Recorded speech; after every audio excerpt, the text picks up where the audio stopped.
Alors, bonjour tout le monde. Oui, fin de caucus, 2 journées très productives. Du travail essentiellement, comme je vous avais dit, aligné sur un sens des responsabilités qu'on a d'offrir de la qualité dans un rendez-vous électoral qui va venir dans moins d'1 an, qui va arriver vite, et dans quel cas on a beaucoup travaillé sur ce qu'on veut offrir aux Québécoises et aux Québécois. Un caucus, donc, qui est différent parce qu'on mise sur le moyen long terme, sur ce qu'il y a d'essentiel, à savoir offrir quelque chose qui est à la hauteur pour tous ces Québécoises et Québécois qui constatent que l'aventure de la CAQ a été décevante à plusieurs égards. Maintenant, je veux vous parler de laïcité parce que nous avons lancé un référendum auprès de nos membres et ils étaient appelés à voter au cours des derniers jours sur 3 questions, des questions qui ont fait l'objet d'une consultation parce que jamais dans nos instances on s'était penché sur ces questions-là. C'est donc un moyen d'avoir une indication de la part de nos membres pour qu'on puisse faire notre travail et s'aligner correctement. Un moyen également pour nos membres de nous écrire. Donc, on a reçu beaucoup de commentaires et je tiens, avant de divulguer les résultats du référendum, je tiens à mentionner qu'on a reçu énormément de commentaires écrits en marge des votes, lesquels commentaires seront colligés et considérés pour la suite des choses dans notre travail. Alors, avant de dévoiler les résultats, je veux remercier le président d'élection, Émile Simard, qui est juste là. Donc, merci d'avoir assumé la présidence de cet exercice démocratique. Et sans plus tarder, donc, les résultats sont les suivants. Le taux de participation parmi nos membres est de 54,9 %, ce qui est immense parce que ce n'est pas une élection générale, c'est simplement un courriel qu'on envoie aux membres. On n'a pas d'autre moyen de stimuler le vote.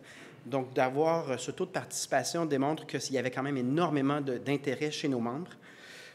Aux 3 questions posées, les résultats sont les suivants. La première, acceptez-vous que le Parti québécois prenne la position suivante en matière de laïcité, interdiction des prières de rue, sauf exception et avec autorisation préalable, interdiction d'emblée de toute prière lorsqu'elle perturbe l'ordre public, bloque la circulation ou occupe illégalement un espace public. Le résultat, 95 % en faveur du oui, 5 % en faveur du non. Deuxième question, interdiction pour tous les élèves du primaire des tenues et signes religieux ostensibles dont le port conduit à se faire reconnaître immédiatement par son appartenance religieuse. Résultat pour le oui, 90,4 %. Résultat pour le non, 9,6 %. Dernière question de consultation. Acceptez-vous que le Parti québécois prenne la position suivante en matière de laïcité? Interdiction des prières dans les écoles qui bénéficient du financement de l'État, du primaire jusqu'au collégial. Résultat, 96,4 % pour le oui et 3,6 % pour le non. Donc, je suis évidemment très heureux du taux de participation. Le moindre qu'on puisse dire, c'est que ça nous donne une orientation claire. C'est un exercice qu'on a apprécié faire, donc ce n'est probablement pas la dernière fois que nos membres sont appelés à se prononcer via cette plateforme qu'on a mise sur pied qui vraiment a très bien fonctionné. En passant, je remercie la directrice générale, Jennifer Legrand. Un vote qui s'est très, très bien déroulé. Donc, clairement, là, il y a une majorité écrasante en fonction sur la base de ces 3 propositions-là. Et ça implique que si les Québécoises et les Québécois décident de faire confiance au Parti québécois pour former le prochain gouvernement dans 1 an, ce seront nos orientations. Alors voilà, je suis disponible pour les questions. Alors, on va être prêt à prendre vos questions. On demande une question, une sous-question par journaliste. Merci. Bonjour à tous.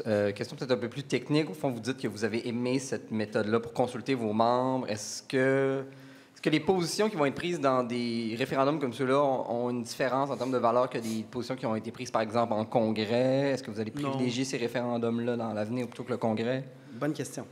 C'est que les congrès reviennent rarement. Et pour les questions donc qui n'auront jamais fait l'objet d'un débat, c'est un outil qui a été apprécié, qui est efficace. Et je reviens sur les commentaires aussi, c'est que ce n'est pas tant le résultat qu'il y a plein de gens qui nous ont écrit sur des difficultés potentielles, un désaccord et pourquoi, donc on le considère, etc. Donc, ça s'avère être un outil très utile qui n'est pas un substitut au congrès. Donc, tout ce qu'on peut débattre en congrès, vous allez le voir en personne sur le plancher. Lorsque on n'a pas l'espace, qu'on veut une indication sur quelque chose qui est plus flou, qui n'a pas été débattu, j'ai trouvé ça quand même très, très utile. Pour ce qui est des prières de rue, bien, vous le savez, le gouvernement a annoncé ses couleurs là, qui comptent l'interdire. Au fond, est-ce que c'était pas un peu inutile, finalement, de consulter vos membres sur cette position-là, considérant que ça va être réglé avant les prochaines élections? Bien, rappelons qu'on a annoncé le référendum, et comme ça arrive souvent avec la CAQ, en réaction, ils ont fait une sortie. Donc, non, ce n'est pas inutile pour cette question-là. Rappelons également qu'il y a quand même 2 autres questions importantes pour lesquelles les résultats sont tout aussi limpides et affirmatifs. Donc, ça donne simplement l'indication de ce que fera un gouvernement du Parti québécois si jamais les Québécois et Québécoises choisissent de nous porter au pouvoir. Puis, c'est possible d'avoir votre réaction sur l'abandon de la réforme du régime forestier qui est arrivée ce matin? Bien, je pense que c'est la bonne chose à faire. Je salue même l'humilité du premier ministre de dire que ça n'allait pas dans la bonne direction. Donc, entre faire une mauvaise loi ou refaire le travail pour qu'on ajuste là où tout le monde est en désaccord, je préfère nettement ce qu'on voit en ce moment. Là. Tant qu'à le faire, pourquoi on ne le ferait pas bien?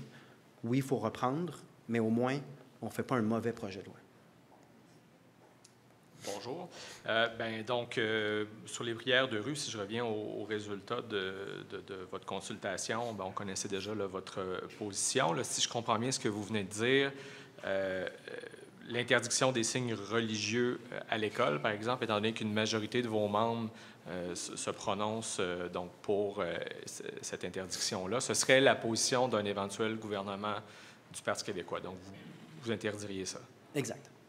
OK. Et donc, la même chose pour les prières dans les écoles? Exact. Est-ce que vous attendez une levée de bouclier face à cette position-là? On n'a pas fait ce calcul-là. On a placé nos membres devant des questions nouvelles. Évidemment, on est connu comme un parti en faveur de la laïcité, donc qui se pose des questions saines sur l'envahissement par le religieux des espaces publics et des espaces de socialisation, notamment en éducation lorsque c'est des enfants dont l'autodétermination n'est pas complète parce qu'ils ne sont pas adultes. Et dans quel cas, une fois qu'on a des résultats aussi forts et limpides, une fois qu'on sait également qu'une forte majorité de la population en général vont dans la même direction, j'ai aucune hésitation à vous dire que dans le cadre du programme, bien, vous verrez exactement ces idées-là, mais peut-être plus détaillées, c'est-à-dire que là, c'est l'orientation. Évidemment qu'il y a un certain nombre de questions à se poser sur le comment. Vous allez voir se détailler ces éléments-là là, dans le programme éventuellement. Pour les jeunes, il n'y aurait pas quelque chose de discriminatoire quand même? Il n'y aurait pas un risque aussi que ça fasse en sorte que des jeunes n'aient pas à l'école peut-être ou se retrouvent uniquement bien, on a d'autres problèmes privées, sociaux. Là. Si la volonté de porter des signes ostensibles empêche des enfants d'aller à l'école, il y a vraiment d'autres questions à se poser sur les dynamiques sociales qui sous-tendent une telle décision. Je vous dirais par contre, juste être précis, que c'est une interdiction des signes religieux ostensibles. Donc, des signes discrets qui peuvent être portés sous la chemise, là, ce ne sera pas non plus une interdiction si exigeante. Là. Il y a quand même une marge où est-ce qu'on permet des préférences individuelles. C'est simplement que des élèves jeunes au primaire qui sont à des années charnières de leur vie d'intégration à la société québécoise et qui sont entièrement définis par des signes religieux dans leur approche avec les autres, alors qu'ils ne sont pas en âge de déterminer ces choses-là, ils sont mineurs, nous semble une question vraiment fondamentale dans le vivre ensemble à l'école. Donc, une fois qu'on a consulté nos membres, on vous reviendra avec les détails de cette politique-là, mais ce sera bel et bien notre politique. Dernière question sur un autre sujet. Donc, les coupes de postes dans la fonction publique que le gouvernement Legault a annoncé. On l'a vu là, dans les dernières heures, au ministère de la Sécurité publique, au ministère des Transports, à l'Environnement. Hier, vous nous avez parlé d'efficacité de l'État. Est-ce que c'est quelque chose que vous voyez d'un bon œil? Bien, on va attendre de voir, hein, parce que supposons qu'on coupe aléatoirement des postes, juste pour dire qu'on a coupé des postes, on peut créer beaucoup de tort au fonctionnement de l'État. Nous, notre position, je la répète, là, c'est il y a fort probablement trop de contrôle bureaucratique et des processus qui n'ont pas de sens tellement on a empilé des étapes. Ça coûte cher à l'État. Donc, un gouvernement du Parti québécois ne reculera jamais sur les normes environnementales. Elles doivent être en vigueur. Par contre, on va étudier cette bureaucratie qui ne cesse de grandir sous la CAQ, et c'est là le problème de la CAQ, c'est que c'est eux qui ont amené une croissance 3 fois plus rapide de la bureaucratie que de la population. C'est pas normal. Et là, bien évidemment, comme dans plusieurs choses avec la CAQ, on va espérer qu'ils ne fassent pas un truc brouillon de coin de table, là, parce que c'est arrivé dans plein d'autres dossiers. Ce serait trop facile pour faire des communications de simplement, au hasard, couper des postes. Donc, laissez-nous observer ce qu'ils font réellement au-delà de leur communication. Et ça nous fera plaisir de collaborer si vraiment l'objectif, c'est de simplifier des processus rendus tellement complexes qu'on n'a plus les moyens de nos missions fondamentales, tellement la bureaucratie devient coûteuse, onéreuse, tant pour la population que pour l'État. Bonjour, M. Saint-Pierre Plamondon. Pour revenir sur le sondage, là, visiblement, vos membres vous disent de façon assez claire que le Parti québécois devrait avoir une position qui prône une certaine intervention de l'État dans l'espace public, là, en ce qui a trait à la prière de rue. À ce moment-là, qu'est-ce que vous pensez, comme chef du Parti québécois, d'une éventuelle interdiction du port de signes religieux dans l'espace public, carrément?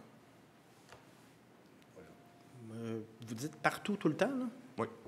Comme en France, là, il y a certaines positions qui ont été prises à ce niveau-là.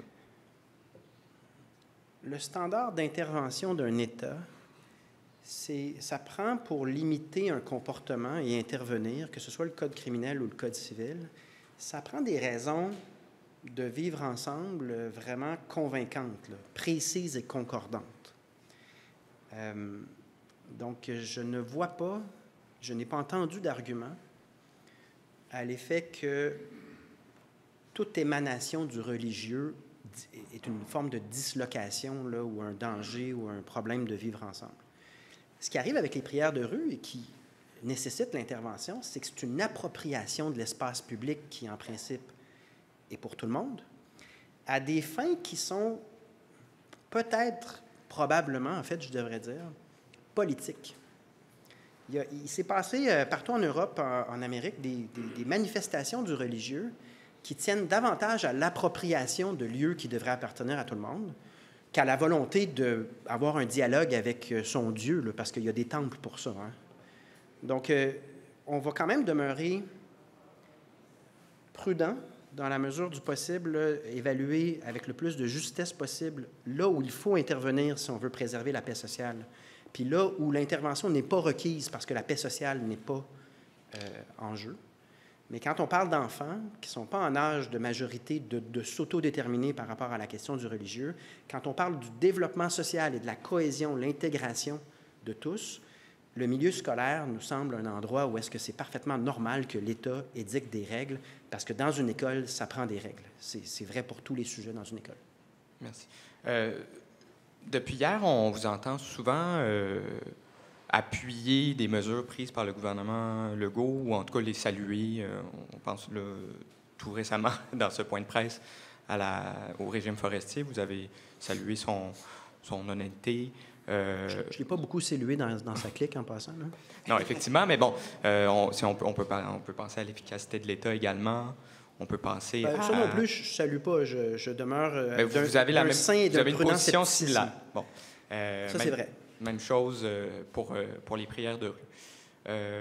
Pourquoi ce comportement qui est peut-être un peu moins hostile qu'on a pu s'y habituer? La réponse est très simple. C'est que le Parti québécois donne une orientation, puis dans la semaine suivante, la CAQ reprend toujours notre orientation. Je ne cherchez pas. C'est juste ça. Regardez comme il faut là, la séquence sur la bureaucratie. Regardez comme il faut la séquence sur la prière de rue. Regardez d'autres séquences lors de la dernière session. Ça arrive souvent que le Parti québécois dit « Nous, on s'en va là. On y a réfléchi, puis c'est là qu'on s'en va. » Et ça prend moins de 5 jours ouvrables pour que le gouvernement s'ajuste en conséquence. Et c'est une bonne chose. Ça veut dire qu'on exerce une influence, puis ça veut dire qu'il y a une forme de démocratie qui fonctionne, même entre des partis qui ont maille à partir. Il y a quelque chose dans le parlementarisme qui fonctionne. Donc, c'est ça l'explication, tout simplement. Merci. Dans leur rapport, Guillaume Rousseau et Christiane Pelchat, dont on a pu questionner les convictions laïques, disent que les municipalités ont déjà tout ce qu'il faut pour intervenir en matière de prière de rue. Qu'est-ce que vous pensez de cette position-là? Bien, je n'ai pas eu la chance de les entendre sur le fond de leurs conclusions. Simplement, nous, on pense que c'est une question qui ne peut pas être inégale sur le territoire. Donc, il y a un aspect d'intérêt national et de vivre ensemble au niveau de la paix sociale qui demande une espèce d'uniformité puis de concordance à l'échelle de toutes nos institutions. Donc, c'est la prérogative de l'Assemblée nationale d'intervenir sur ce sujet-là. Et ensuite, on peut bel et bien laisser aux municipalités l'application, là. Donc, ce n'est pas à l'Assemblée nationale de faire un travail qui relève de permissions accordées par la municipalité, mais au moins le cadre et les règles vont être clairs et uniformes. Ce qui n'est pas le cas dans la proposition, à mon avis, de ce rapport-là, parce que ça laisse une inégalité. Puis là, évidemment, il y a des orientations politiques dans chaque administration municipale, donc tout ça va être très difficile à comprendre si on ne donne pas des orientations claires. À l'école, vous avez dit pas de signe ostensible. Le Kirpan, est-ce que c'est un signe ostensible? Écoutez, je peux vous revenir, là, mais je n'ai pas... on n'a pas une position spécifique. Bon, On a une décision de l'Assemblée nationale, en tout cas, là-dessus. Bon. Il y a aussi Multani, 2006, la Cour suprême avait dit que c'était protégé par la Charte. Donc, votre question est légitime et elle porte sur l'application d'une orientation qui vient d'être votée. Moi, je juge comme chef que ça valait la peine d'entendre nos membres sur une orientation qui n'a jamais été débattue au Parti québécois. Une fois qu'on a l'orientation, vous avez raison de poser la question, OK, mais concrètement, ensuite, il y a un certain nombre de cas, et on fera ces devoirs-là de sorte qu'on arrive, notamment à la campagne électorale, avec des réponses plus spécifiques. Mais comprenez qu'ici, on avait simplement besoin de dire à nos membres, on s'apprête à prendre cette orientation-là. Êtes-vous avec nous ou avez-vous un problème avec ce qu'on fait? Au moins, ça a le mérite d'être clair. Est-ce que ça va prendre des diagrammes un peu comme ceux de Bernard Drainville? Non. On a utilisé le mot ostensible parce qu'on se disait... on veut une uniformité, puis on veut un message qui est clair sur la place limitée que le religieux doit prendre dans nos institutions si on veut une paix sociale, dans un environnement où les convictions ne sont pas les mêmes, y compris ceux qui sont athées et qui ne veulent rien savoir de la religion. Puis ensuite, il y a des religions monothéistes différentes. Donc, dans cet environnement-là, on veut que ce soit clair, les attentes, mais on donne quand même, avec le mot ostensible, une marge de manœuvre pour... des particularités individuelles là, qui sont, somme toute, qui n'influenceront pas le rapport social de l'enfant qui socialise avec ses autres amis, là. Puis, vous avez aimé donc le procédé du référendum électronique. Est-ce que vous pourriez le transposer à l'ensemble de la nation sur certaines questions particulières, faire un référendum, mettons, sur une question... délicate dans l'ensemble de la nation québécoise, les référendums électroniques? Je ne suis pas capable de vous cacher que ça me tente beaucoup. OK. Mais vous qui êtes un critique des écrans, est-ce qu'on n'escamote pas l'importance de la délibération? Mettons, dans vos congrès, là, ça délibère micro-pour, micro-contre. Là, vous avez eu tout le monde derrière leur écran dans leur sous-sol qui répond à... J'ai pensé beaucoup. Puis j'ai pensé même à des projets pilotes, puis je ne m'y engage pas, là, mais vous me posez la question. J'y ai beaucoup réfléchi. J'ai pensé à des projets pilotes sur des bases régionales pour tester justement quel degré de démocratie on peut atteindre en faisant appel aux gens. Ma conclusion préliminaire, c'est que lorsqu'une question est vraiment importante puis occupe beaucoup d'espace dans la vie des gens, ce genre de vote électronique est efficace parce que les gens ont déjà investi du temps de réflexion, donc ils ont évolué.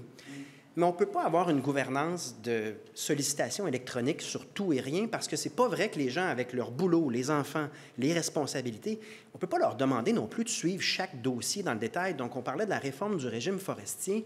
On ne peut pas consulter électroniquement, oui et non, les gens sur une affaire très, très complexe, pointue. Je pense que c'est un outil intéressant lorsque la question est dans l'esprit de la population et se démarque par son importance. Dans quel cas, là, ça fonctionne, c'est une indication qui est utile pour les élus. J'aimerais ça revenir, M. Saint-Pierre Plamondon, sur le document de travail là, concernant les cotisations syndicales. Il y a eu une rencontre ce matin entre Jean Boulet, les centrales syndicales. Les syndicats ne se disent pas du tout rassurés par ce qui est ressorti de cette rencontre-là. Et même si M. Boulet dit que ce n'est pas une finalité, ce qui a été découvert, pour eux, le gouvernement s'en va dans cette direction-là. Ça me semble évident selon eux. Et ce matin, Mme Senneville disait que c'est une attaque à la liberté d'expression des syndicats. Est-ce que c'est une attaque à la liberté d'expression des syndicats? Juste à mon collègue Pascal Paradis, mais simplement mentionner, tant qu'on n'a pas de certitude et qu'on a des spéculations, il faut aussi être prudent, là, parce que si tu as un document de travail, avant de dire que c'est certain que c'est ça, là, un instant, donc il faut travailler avec des choses certaines. As-tu d'autres choses, Pascal, là-dessus? Vous savez que le ministre a lui-même lancé une enquête hier. Donc là, il s'interroge sur comment ce document-là s'est rendu sur la place publique. Ça en démontre beaucoup sur les techniques de travail du gouvernement. Mais là, il n'y a aucune certitude. Donc là, les gens s'emballent, puis les gens ont des réactions sur quelque chose dont on ne sait pas encore ce que ça sera. Donc, même chose pour notre réaction. Nous, on vous dit qu'on fait de la politique de rigueur. Alors, la première chose qu'on va faire, c'est qu'on va savoir quelle est l'intention du gouvernement. Qu'est-ce qu'il veut faire? Est-ce qu'il y a un projet de loi qui s'en vient, oui ou non? Pour l'instant, on ne le sait pas. On a, par contre, le gouvernement qui a un peu indiqué ses cibles pour la prochaine session. S'il s'attaque à la formule de cotisation syndicale, c'est un très gros morceau, c'est un pilier de la démocratie. Et nous, on est des démocrates et on défend la démocratie partout où elle s'exerce. On n'y touche pas? Bien, c'est-à-dire, laissez-nous comprendre ce que tente de faire le gouvernement. Ce que je vous ai déjà dit là-dessus, c'est que tenter de jouer ou d'influencer sur comment les cotisations syndicales sont utilisées, faut se poser la question, est-ce que c'est vraiment ça ou est-ce qu'on n'est pas devant une question de démocratie syndicale?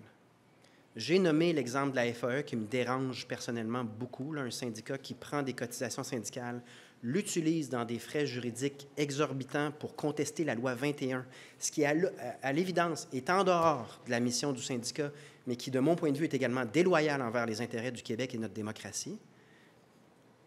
Je suis très critique de ça, mais je me demande, c'est pas plutôt en termes de démocratie syndicale, la capacité des membres de dire qu'est-ce que vous faites et j'ai un pouvoir de vous dégommer ou de mettre un frein à ces dérives-là lorsque on est devant ça? Est-ce qu'on est devant une question de démocratie plutôt que de cotisation? Non, je leur impose pas ça, mais il y a quand même... Il y a une raison de se pencher sur ces questions-là, mais comme souvent avec la CAQ, la solution, si elle est faite sur un coin de table sans consulter personne, les chances sont qu'on ne visera pas comme il faut, là. Donc, laissons au gouvernement le soin de s'exprimer de manière claire sur les intentions. Ça va nous faire plaisir de commenter une fois qu'on sait de quoi on parle. Une dernière question avec M. Gosselin. Est-ce que vous avez une question? Une mini-précision linguistique, parce que vous avez beaucoup employé le terme ostensible. Je sais que la question est peut-être niaiseuse, mais mon collègue l'a posée aussi. Ostensible... Fait que lui aussi, il est niaiseux.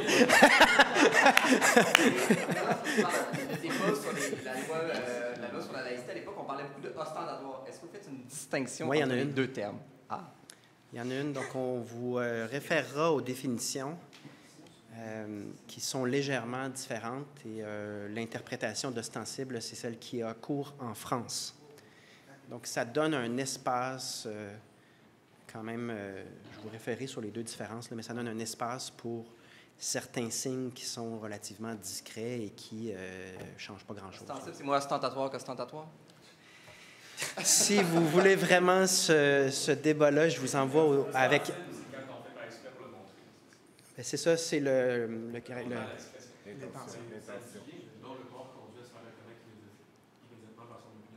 c'est ça, donc... mais je vous enverrai la nuance. Elle est intentionnelle, donc je suis très transparent sur le fait qu'on a eu cette discussion-là à l'interne, puis on a abandonné ostentatoire pour prendre le modèle qui est utilisé en France. Pour ce...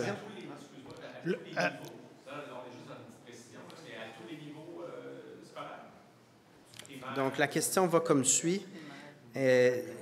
C'est ça, du primaire jusqu'au collégial. Alors, ce n'était pas dans la question, en effet. Sur la démocratie syndicale, vous avez quand même... Pardon? À l'évidence, ce n'est pas dans les orientations actuellement. Alors, ça va sur être la vraie démocratie dernière syndicale, est-ce que je vous ai bien compris? Vous avez dit qu'il y avait un problème. Il y a un problème dans la démocratie syndicale. Je n'ai pas dit ça. J'ai nommé quelques cas qui, de mon point de vue, sont des dérives ou une forme d'abus d'utilisation des cotisations syndicales, notamment ce cas de la FAE que je ne comprends toujours pas. Mais des fois, en voulant trouver une solution trop rapidement et sans réfléchir ni consulter, ben, on crée plus de problèmes que ce qu'on solutionne de choses. C'est ça le danger ici.